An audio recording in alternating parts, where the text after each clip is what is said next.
제15편 다윗의 시. 여호와여, 주의 장막에 머무를 자 누구오며 주의 성산에 사는 자 누구오니이까? 정직하게 행하며 공의를 실천하며 그의 마음의 진실을 말하며 그의 혀로 남을 허물하지 아니하고 그의 이웃에게 악을 행하지 아니하며 그의 이웃을 비방하지 아니하며 그의 눈은 망령된 자를 멸시하며 여호와를 두려워하는 자들을 존대하며 그의 마음에 서원한 것은 해로울지라도 변하지 아니하며 이자를 받으려고 돈을 구워주지 아니하며 뇌물을 받고 무죄한 자를 해하지 아니하는 자이니 이런 일을 행하는 자는 영원히 흔들리지 아니하리이다. 오늘 시편 15편은 다윗의 시입니다. 다른 다윗의 시편들에 비해서 아주 짧죠. 5절밖에 안 됩니다. 이 짧은 시편 안에 다윗이 하나님을 어떻게 섬겼는지, 또 그의 굳건한 신앙과 변함없는 믿음을 우리가 잘 볼 수가 있습니다. 오늘 시편의 배경은 나와 있진 않지만 이제 주경학자들이 이야기하기를 법궤가 오베데돔의 집에서 이제 다윗성으로 옮겨질 때를 이제 생각하면서 이 시를 지었다, 이렇게 이야기를 합니다. 오늘 1절을 보면 이제 그것을 좀 우리가 유추할 수가 있는데요. 1절 보시면 여호와여, 주의 장막에 머무를 자 누구오며 주의 성산에 사는 자 누구오니까? 지금 이 한 절 안에 다윗이 지금 너무나도 감격하고 감사하면서 그 성막 또 성전을 생각하는 그런 내용이 나옵니다. 1차적인 의미로 여기서 말하는 이 주의 장막이라는 것은 당시 기브온 산당에 있었던 성막을 의미합니다. 그리고 또 그래서 주의 성산이라고 했는데, 주의 성산은 이제 예루살렘 성, 바로 다윗성을 또 의미하는 것이죠. 근데 꼭 여기서 말하는 이 장막과 성산이 특정 지역을 의미한다, 이렇게만 한정 지을 필요는 없습니다. 하나님이 계신 곳, 또 하나님이 함께 하시는 곳이면 그것이 광야일지라도 또 바벨론일지라도 이제 성경을 보면 바로 그곳이 장막이 되고 또 성산이 되었죠. 이전까지 하나님의 임재의 상징이라고 했던 그 언약궤가 그 블레셋과의 전쟁에서 빼앗기는 바람에 이스라엘에 없었습니다. 그래서 그들이 기브온 산당에 가서 이제 제사를 드려도 법궤가 없으니까 온전한 제사를 드리지 못했어요. 또 예루살렘에서도 마찬가지입니다. 마음이 편하지 않았죠. 근데 이제 그 법궤를 찾아오게 되니까 완전히 이제 달라졌어요.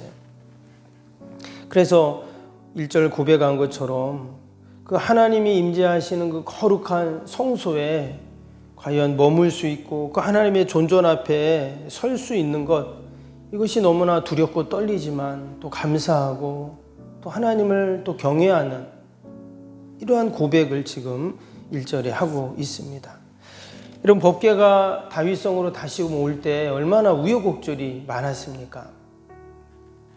사무엘상 그 사무엘 하에 나오죠. 5장 6장에 보면 이제 그 내용이 나오는데, 이전에 사울이 블레셋과 전쟁에서 패하는 바람에 이제 법궤를 빼앗기게 되는데, 다윗이 왕이 되고 나서 가장 첫 번째 한 일이 바로 이 법궤를 찾아오는 일이었잖아요. 무려 20여 년 동안 그 기럇 여아림이라고 하는 그 지역의 아비나답의 집에 있었습니다. 근데 그것을 찾아오는데 다윗이 군대 3만 명을 이끌고 아비나답의 집에 갑니다. 그리고는 그 법궤를 가져와요. 술에 싣고 오죠. 그러다가 그 아비나답의 아들 우사가 죽고 또 사람들이 다 놀라고 이런 일들이 있었어요. 그래서 가져오지 못하고 그래서 어디다 갖다 놓으니까 오베데돔이라는 가드 사람 오베데돔이라는 사람 집에 또 두게 됩니다. 3개월 정도 이제 거기 두게 되는데, 나중에는 이제 하나님 말씀대로 제사장들이 가서 이제 옮겨오게 됩니다. 그때 그 상황들을 우리가 생각을 해보면 지금 이 1절이 하나님 과연 주의 장막에 머무를 자가 누구며 주의 성산에 있을 자 누굽니까?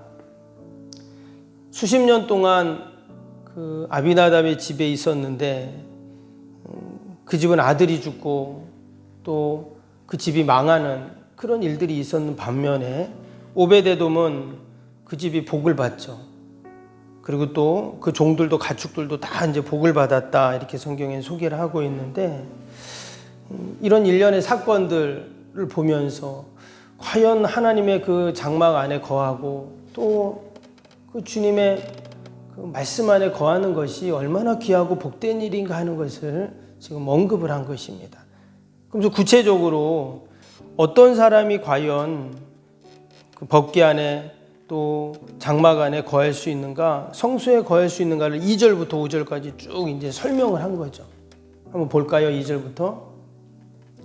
어떤 사람이 이러한 복을 받고 또 그 앞에 있을 수 있는가? 2절에 정직하게 행하며 공의를 실천하며 그의 마음에 진실을 말하며 그의 혀로 남을 허물하지 아니하고 그의 이웃에게 악을 행하지 아니하며 그의 이웃을 비방하지 아니하며 그의 눈은 망령된 자를 멸시하며 여호와를 두려워하는 자들을 존대하며 그의 마음에 서운한 것은 해로울지라도 변하지 아니하며. 여기 쭉 나오는 내용을 보니까 다 하나님 말씀과 관련이 있어요. 이미 율법으로 다 정해놓은 하나님의 택한 백성들, 자녀들이 어떻게 살아야 하는지에 대한 말씀들이잖아요. 다른 말로 하면 결국 주의 장막에 거하는 자, 주의 성소 앞에 설 수 있는 자는 어떤 자인가? 바로 하나님의 말씀을 기억하고 그 말씀대로 사는 자다, 이런 얘기죠. 그래서 지금 법궤를 그들이 이제 언약궤를 다윗성으로 가져왔다는 이 의미는 잃어버렸던 말씀을 다시 찾았다, 말씀을 다시 가지고 왔다, 이제 이런 의미거든요. 때문에 그러면 지금 장막 안에 거하고 성소 앞에 설 수 있는 사람은 결국 하나님 말씀 앞에 서고 그 말씀을 간직하고 그 말씀 안에서 사는 사람을 이제 말씀하는 겁니다. 왜? 하나님의 임재의 상징인 이 법궤가 말씀의 상징인 법궤이기 때문에 그렇습니다. 그래서 그 법궤가 오베데돔의 집에 있을 때 그들이 그 법궤를 간직하고, 즉 말씀을 간직하고 있었을 때 하나님이 그런 놀라운 축복을 주셨던 것처럼 이제 우리가 그 법궤를 내 안에 모시는 것처럼 우리가 늘 하나님의 말씀을 내 안에 간직하고 또 그 말씀 안에 거할 때 여러분 우리에게도 이러한 은혜와 복이 분명히 있는 줄로 믿습니다. 성막을 내 안에 고스란히 담아놓고 내가 그 안에 거할 때 즉 내가 거룩한 성전이 되고 하나님의 전이 되죠. 고린도전서 3장에 그 말씀이 나왔습니다. 3장 16절 17절에 보면 너희는 너희가 하나님의 성전인 것과 하나님의 성령이 너희 안에 거하는 것을 알지 못하느냐. 우리 보고 하나님의 성전이다 이렇게 말씀하셨습니다. 왜 내가 하나님의 성전이 될 수 있는가? 바로 거룩한 진리의 영인 성령님이 내 안에 계시니까 내가 성전이 될 수가 있는 것이죠. 분명 하나님은 우리에게 너희는 성전인 것을 알지 못하느냐 이렇게 말씀해 주셨습니다. 신약적인 표현으로 한다면 말씀 안에 내가 거하니까 또 말씀이 내 안에 거하니까 우리가 거룩한 성전이 되는 것이고, 구약적인 표현에서는 하나님의 법궤를 모셨으니까 거룩한 성전이 되었다라는 것입니다. 근데 마지막 절이 이제 너무나 중요한 말씀이죠. 마지막 절 다시 볼까요? 마지막 절에 이자를 받으려고 돈을 꾸어주지 아니하며 뇌물을 받고 무지한 자를 해하지 아니하는 자이니 이런 일을 행하는 자는 영원히 흔들리지 아니하리다. 1절부터 5절까지 쭉 이야기하면서 마지막에 이런 일을 행하는 자는 영원히 흔들리지 않는다. 이런 일이 바로 하나님의 말씀대로 사는 자를 말하는 거죠. 말씀을 간직하고 사는 자를 말합니다. 하나님의 법궤를 모시고 말씀을 간직하며 살아갈 때 영원히 흔들리지 않는 이러한 은혜와 복을 하나님은 약속해 주셨습니다. 여러분, 오늘도 우리가 붙잡아야 할 것은 변함없는 하나님의 말씀인 줄로 믿습니다. 세상 것은 지금은 있지만 언제 없어질지 모르죠. 돈도, 건강도, 또 나의 모든 계획도, 소망도 결국은 우리는 다 나약하기에 변함없는 하나님의 말씀을 붙잡을 때 흔들리지 않고 견고할 줄로 믿습니다.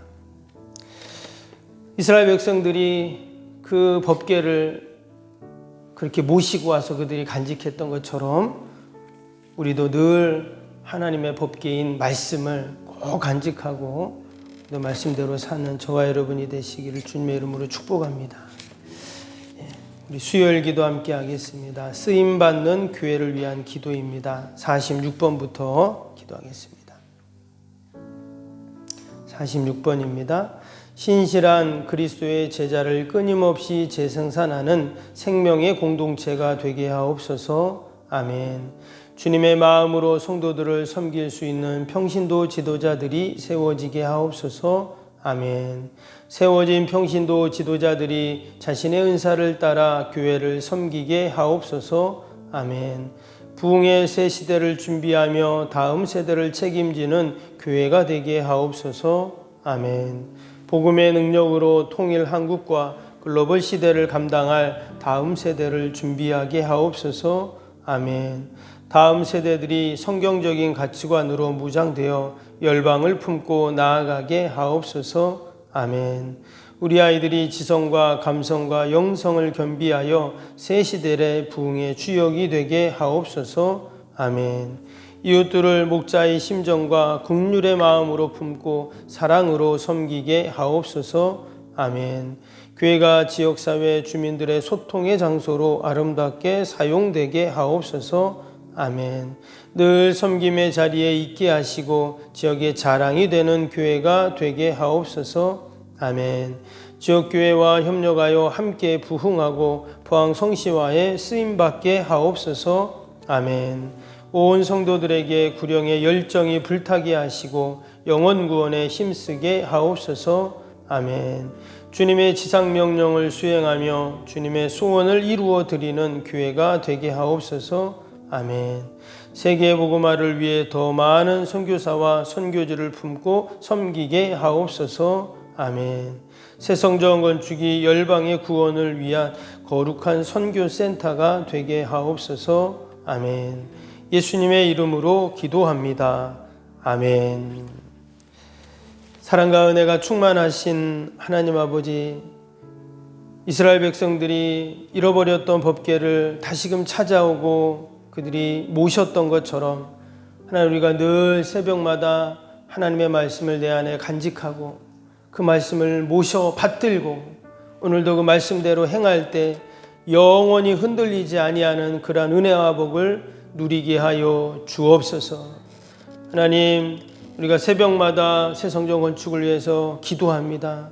하나님, 기도대로 더 넘치도록 하나님이 채워주시고 하나님이 이루어 주시옵소서.